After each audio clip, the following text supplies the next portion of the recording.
But the first time they tried to leave, they were about to go onto the ship, and then there was a hole and the water started coming into the boat. So they had to swim back to shore because all this water was coming to the boat. And then when they got off the boat and got back onto shore, they turned around and the boat sunk.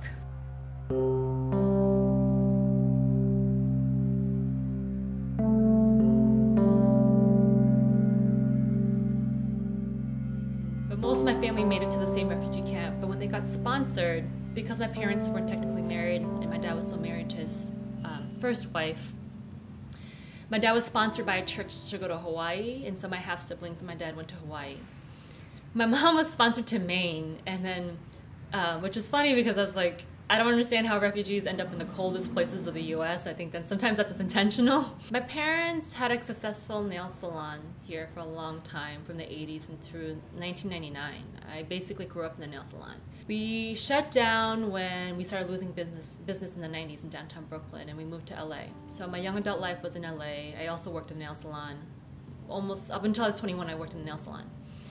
And then my parents ventured into a restaurant because the nail salon wasn't doing anything for them. And we opened a restaurant, a Vietnamese restaurant in San Gabriel Valley that didn't do so well. And it was a gamble that they put all their money into this restaurant, and they lost the restaurant. And there was a lot of emotional pain and trauma around losing everything we've ever had to build in this country, and they lost everything. Our home, our car, everything. And we had to file for bankruptcy. And so I told my parents the only way that we can actually survive and support financially is if we move you guys back to Vietnam temporarily, you know, just temporarily until like my sister and I can adjust to make some money and like bring them back to the US. Just like grappling with them getting on a boat and refugee camps and war and then poverty and coming to the US and trying to build and having nothing and living in a 2-bedroom apartment with all my aunts and uncles and the kids, and to actually finally making some kind of money and then losing all of it. I had to just grapple with just like their migration experience in itself, and then going back, and what does it mean for them to go back to Vietnam? I asked myself this question: how do you transform these emotions of pain and trauma into power and agency, so that we don't sit in this constant world of like, we can't do anything because we have a system that oppresses us?